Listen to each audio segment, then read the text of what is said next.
Shalom, and welcome to What the Watchman Sees, a ministry that will sift through all of the social media noise to show you news of importance from the Most High's perspective.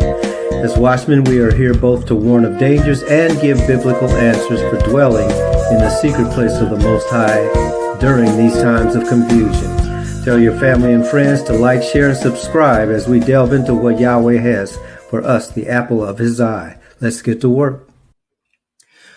Shalom. This is basically part 2 of our last session talking about the righteous seed of the Most High. This is talking specifically about what makes Yah's seed a righteous seed, and it has to do with his covenant. So we'll get started. As a part of that history, how does one become righteous? Our righteousness, as the scriptures say, I believe it's in Isaiah. I'm sorry, I didn't look that one up.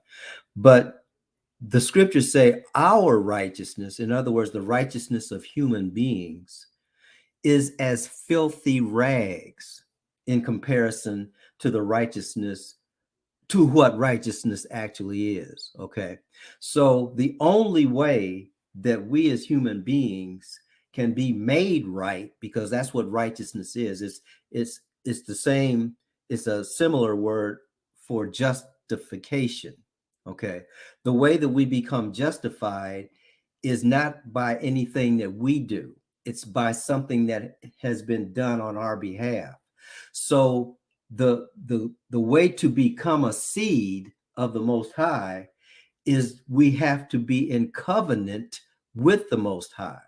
And this again starts all the way back in Genesis. Okay. So the Most High, when he had to destroy the earth because of the wickedness mankind had sunk to, and again, we said it briefly before, but it wasn't just man's disobedience.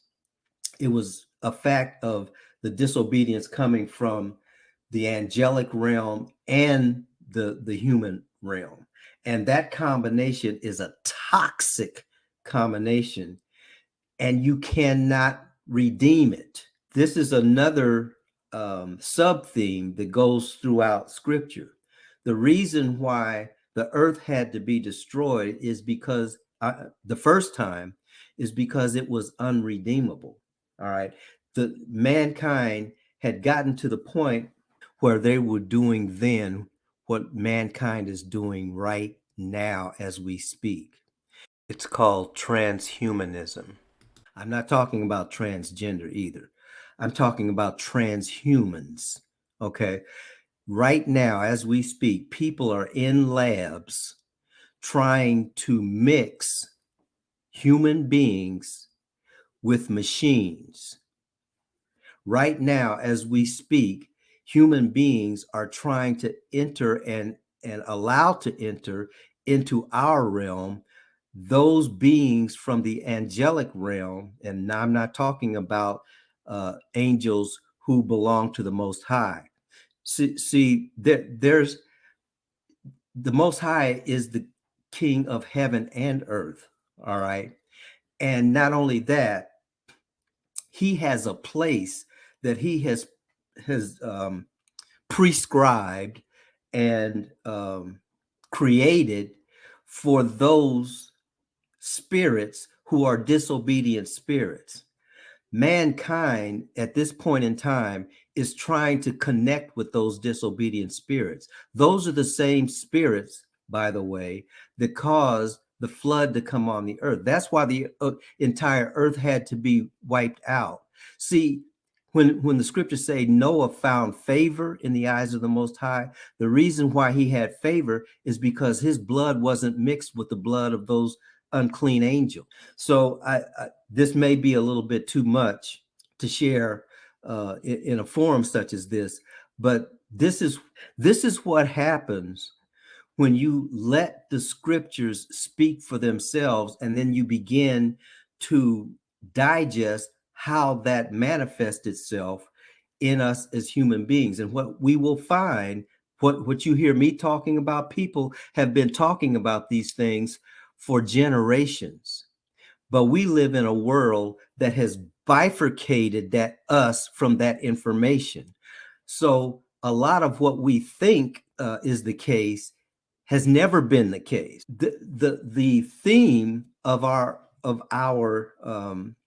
lesson has to do with there's a group of people who actually belong to the Most High. There's another group of people who actually belong to the devil, and that's a real spirit.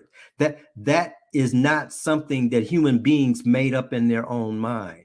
That spirit of disobedience will destroy us. And so the first time in Genesis, that's what happened. That's why the flood had to come. So the Most High wiped out that group of people, but angels are not humans, which means that they don't die. They had to be put somewhere. They're still there. That's what Revelation is talking about when it talks about he who had the key to the bottomless pit. Well, human beings have been trying to get into that bottomless pit so that they could be in a rebellious state with the Most High. And that's what's going on right now. And that's why Yeshua said, as it was in the days of Noah, so shall it also be in the days of the coming of the Son of Man. They shall be eating and drinking, marrying and giving in marriage. Who's getting married? Who's giving in marriage? It goes right back to the sons of God, talking about those fallen angels. That's what they're sometimes referred to. Taking by force the daughters of men. That's human beings. Okay. Oh, but in any case, that's what's going on now as we speak. Okay. But it all started in Genesis. So we're only the latest iteration of this drama that has been playing itself out since the world's coming into existence. And in order to mitigate all of that, what the Most High does is he plucks out a people just like he did with Noah. And he said, okay, just like the scriptures say, Noah found favor. Okay. Everybody knows that grace is unmerited favor. Okay. That's like scratching the surface. What grace actually is the place of safety. Okay. So what Noah found in the Most High was a place of safety. And once he entered that place of safety, which is what the ark was, then the Most High could do what he had to do and wipe evil from the planet. All right. So when they come out of the ark, the Most High says, all right, now, in order for this to continue the way it's supposed to, I'm going to make a covenant. And I'm making a covenant with you and on your behalf. And the covenant says, I'm not going to destroy the world anymore with water because of the evilness of man, because I already know y'all are not right. And you're going to get yourself into the same mess, but I'm not going to destroy the world on your behalf this time with water. Okay. So he made this covenant. And as the scriptures in Genesis chapter 9, verse 9 say, he made this covenant with the Most High made it with Noah, his family, and subsequent generations. So that covenant covered the entire planet. This is very important as we go through the study, because that has been the Most High's plan from the beginning. His covenant was to cover all of his creation. And so that is what that first covenant was. After that, though, then he makes another covenant, because as time went on, we talked about the Tower of Babel. Okay. And this is where Abram comes in again. Abram was not a part of that. Okay. And so what the Most High did in Genesis chapter 15, verse 18, because Abram listened to the Most High and he did leave the where he was raised, which was Ur of the Chaldees. Okay. But he was told to leave that place and go to a place that I'll show you. And during that process, the Most High said, and if you do what I've given you to do, I'm going to bless you. I'm going to make you a blessing to other people. The whole world is going to be blessed because of you, and I'm going to establish my covenant with you.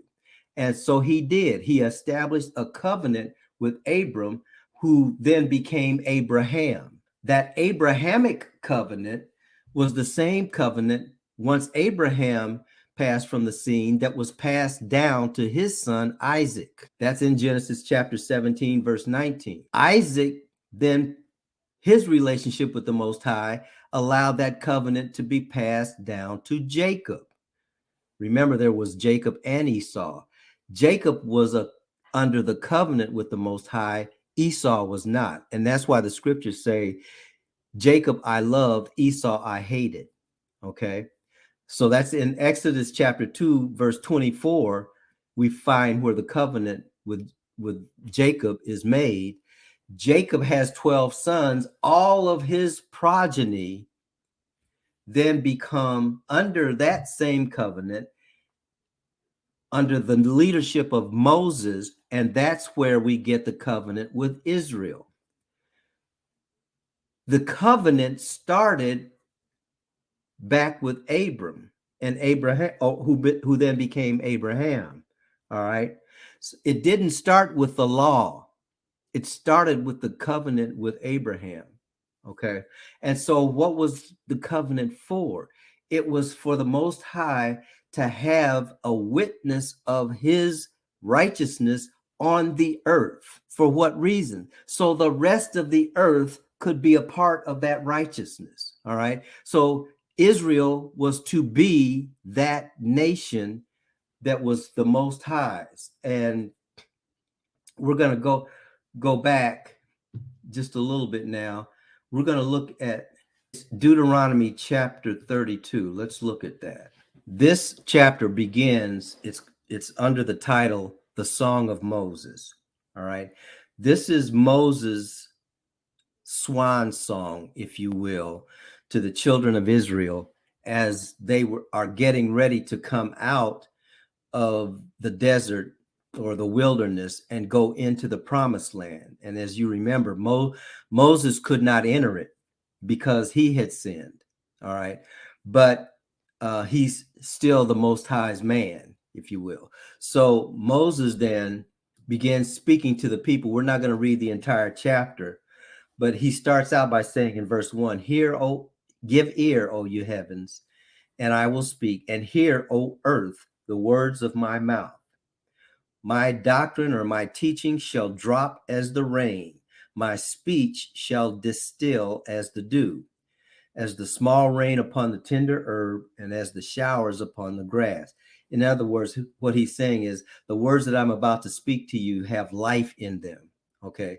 The water of life. Okay. And then verse 3, because I will publish the name of Yahuwah, ascribe greatness unto our Elohim, or our God.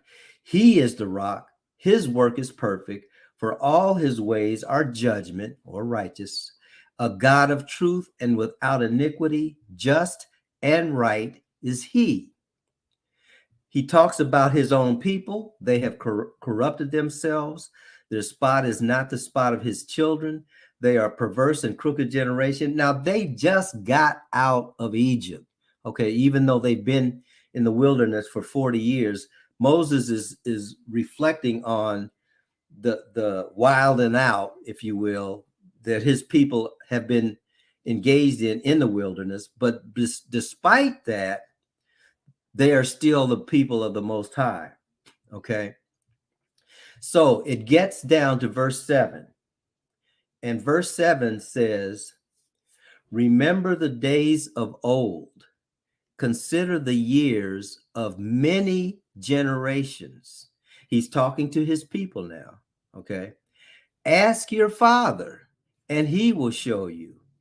Your elders, and they will tell you." And now listen to verse 8. This is what we have Deuteronomy 32 up for. Verse 8. "When the Most High divided to the nations their inheritance, when he separated the sons of man, he set the bounds of the people according to the number of the children of Israel. Okay. Now, if you read other versions or translations, children of Israel is actually translated sons of God or those angelic beings. But I'm going to read it again. So this is specifically referring to something that has not happened yet. I'm sorry, it has happened. It's specifically talking about as Noah's family came off the ark, and those three sons had those children and grandchildren. It's called the 70 nations, basically, that came that are represented in that passage in Genesis chapter 10 and 11. Well, part of that is when at the Tower of Babel, all of those people had their language confused. And so when they separated into those various nations or languages. All right. So this is what it's talking about. When the Most High divided to the nations their inheritance, when he separated the sons of Adam, human beings, he set the bounds of the people according to the number of the children of Israel. So what this is letting us know is that it was the Most High that divided the nations.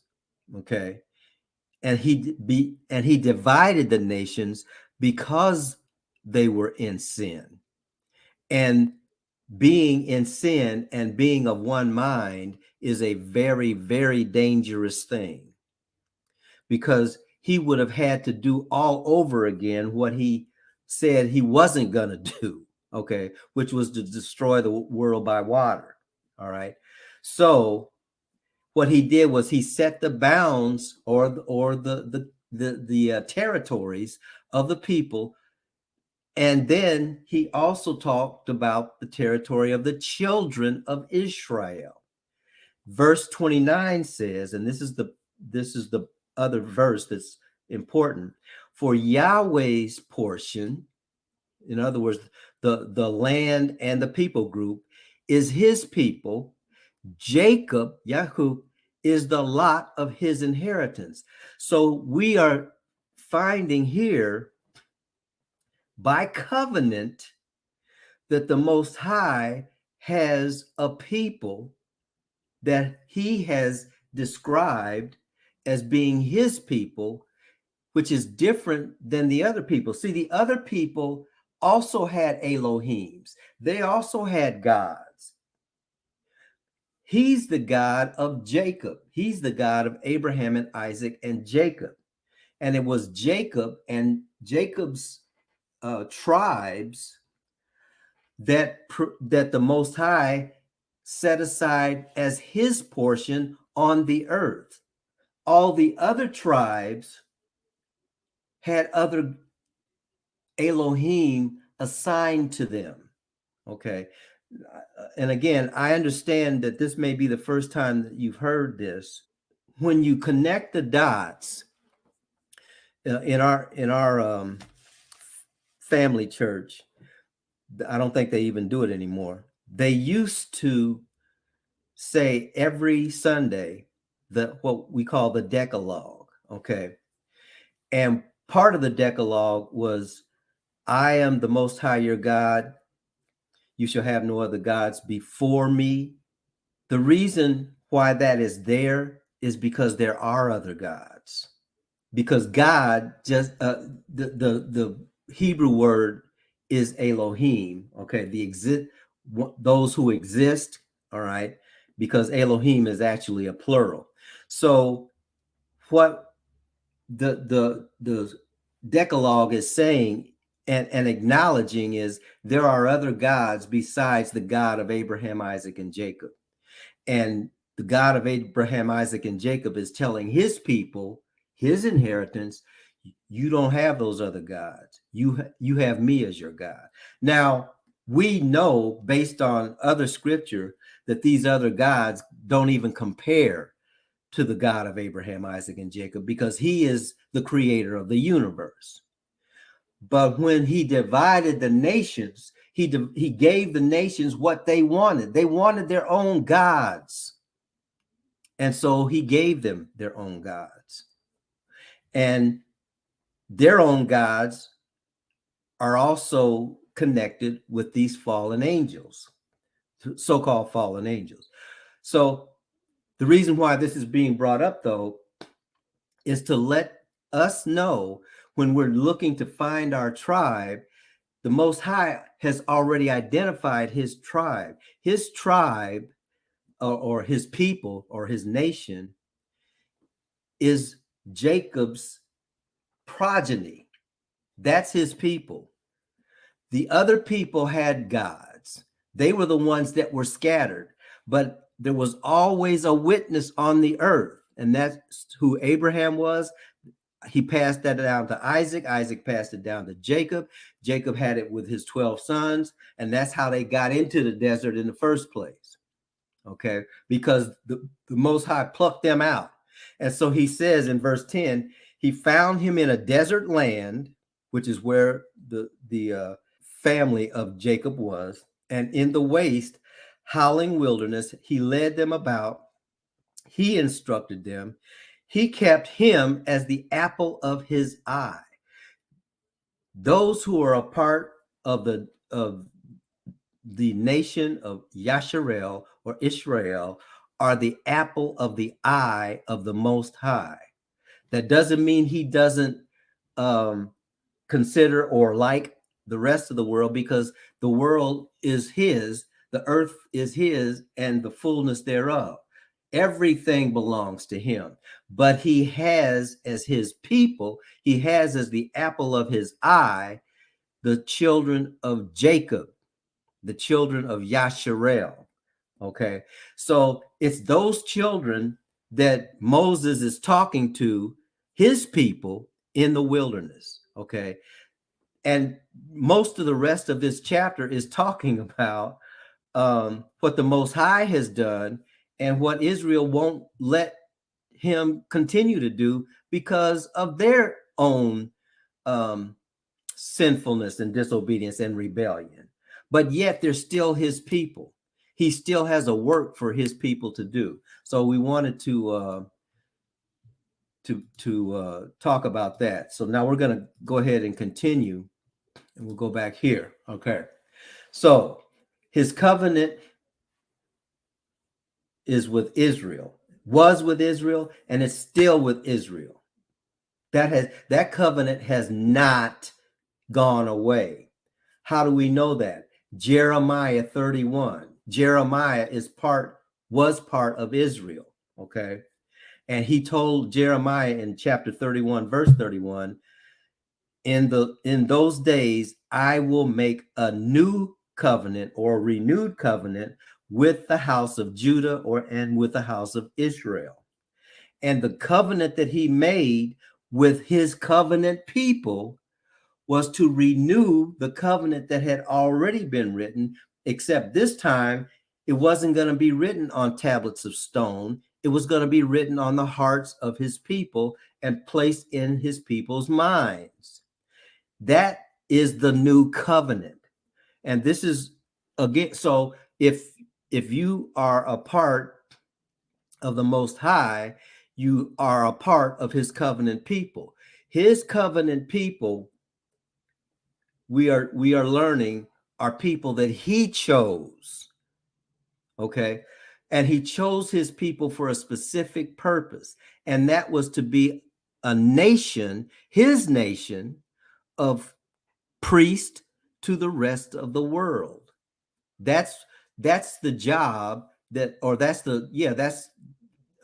the job description for his people. That's what's written in the covenant, and his people know that. And I'll tell you something else too. The other people, the other nations, the other ethnic groups know who we are. They know. It's just that because if you read the rest of Deuteronomy 32, but it's also in Deuteronomy 28, what ends up happening to his people is we forget who we are because of our rebellion. We don't even know who we are.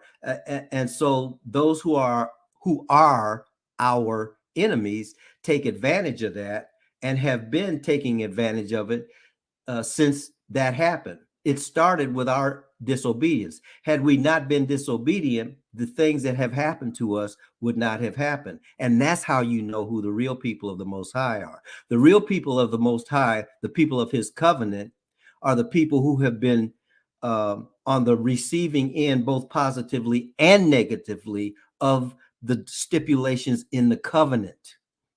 The Most High's covenant people are not the ones in charge of the world right now. So whoever's in charge of the world right now, those aren't the people of the Most High. I'll pause there. I'm going to say it again. Whoever's in charge of the world right now, and look at who's in charge. Who's in charge of the economic system?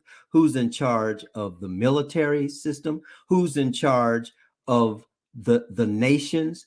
None of those people are the people of the covenant. And I'm not talking about individuals. I'm talking, see, that's the other thing. The Most High, when he speaks, he doesn't, he's speaking to nations. He's speaking to people groups. Okay. And there are distinctive features and distinctive actions that people groups engage in. So you can tell who the people are by what they are experiencing. The Most High's people are the people who are the despised of the earth right now. So whoever that is, that's the Most High's people. And you figure that out for yourself. So in any case, this new covenant has a messenger. Okay. And that's what Malachi is saying. I'm going to send a messenger before the ruler, the righteous ruler, comes on the scene. That messenger comes in the spirit of Elijah. That messenger's job is to prepare the way of the Lord. All right. And then it is the Lord that initiates this renewed covenant that he established with his people. And that's what Hebrews is talking about. Hebrews chapter 8, verse 9. But Hebrews chapter 8, verse 9 comes from Jeremiah 31, verse 31. So this new covenant is always in relationship to the covenant that the Most High gave to his people. Now, here's the thing. Because the Most High's people are to be the apple of his eye, in other words, when you look into the eyes of the Most High's people, you're supposed to see him. When the Most High looks into the eyes of his people, he's supposed to see a reflection of himself. No human being can make that claim. So he's not talking about us as individuals. He's talking about the nature that he placed in us. And really what he's talking about now in 2023, he's talking about his son. He's talking about Yeshua. See, the covenant goes into effect with he who keeps the covenant. That's the thing that we don't get. Okay. So anybody who's talking about, well, we're the people of the Most High, and I'm, first of all, there is such a thing as the bloodline people of the Most High. You can tell by again looking at the scripture, looking at who the people are, looking at their experiences, and whose experiences map to the experiences in the scripture. You will know who the Most High's people are. All right. Sometimes the Most High's people don't know who we are, but you will know who the Most High's people are. It's plain as day for those who have eyes to see. But the Most High's people, the first thing they're going to do is declare our righteousness is as filthy rags. So when the Most High looks into our eyes, he can't see himself. Okay. There has to be a filter, and that's who Yeshua is. When he looks into our eyes, he's supposed to see his son. That's the renewed covenant. So when he sees his son, then that covenant remains in effect. And the covenant is so that his son and those who are part of his son can be priests to the rest of the nations. Priests are servants. They're not rulers. They're not those who lord it over other people. We live among people who lord it over other people. Why do you want to mimic them? They're on their way to hell. The Most High wants his people to walk the road of righteousness, which leads to life. We're not supposed to be treating other people the way that they have treated us. Because when we do, we become those other people. We become the tares. We're not supposed to be tares. We're supposed to be wheat. We're supposed to give life. So regardless of the pain that we endure on this side of the Jordan, as we walk this path that the Most High has given us, the path of righteousness, then when he looks in his eyes, who he sees is himself. And that's the whole purpose. So if you want to know how to treat people, ask, how does the Most High treat people? The Most High reserves his wrath as the absolute last resort. That's why the world has not been destroyed yet. He still has mercy on the just and the unjust. So as we draw to a close for this session, this is the blessing that the Most High has for us. So as we ponder what these things mean in our own individual lives and in our own life as a collective body of his people, he's telling us in this day and time, find your tribe, begin to build with your tribe. How will I know which tribe I'm in? Look at what the scripture says and identify yourself based on what the scriptures say, not individually, exclusively. Look at your people group. And if your people group lines up with what the scriptures describe you as, that's who you are. And therefore, that blessing then is what you build upon. We know what Romans 3:23 says, all have sinned and come short of the glory of God. So we're not talking about who's a sinner and who's not. Everybody's a sinner. But among all of the sinners, the Most High plucked out a people for his glory and for his purpose. And we are to be surrendering ourselves to be that people, so that we can be in the place where he wants us to be. So while this world is passing away, the kingdom is actually being built. And we are to acknowledge that the world is passing away as we build. That's why last year's lesson was repair the breach, go back and rebuild. And this year's lesson is build a righteous nation. That's what we're doing. We're building a nation, and we're using the blueprint of scripture in order to build that nation. When we do that, we've got plenty of work to do. We don't have time to be overly concerned about what those who are the children of unrighteousness are doing, even though that they have evil intent and malicious intent and murderous intent against us. The Most High will take care of all of that. He just wants us doing what we're supposed to do, which is the same thing that he did with Abraham. So we give thanks for what he has given us. The Father bless you and keep you. The Father make his face to shine upon you and be gracious to you. The Father lift up his countenance upon you and give you his shalom.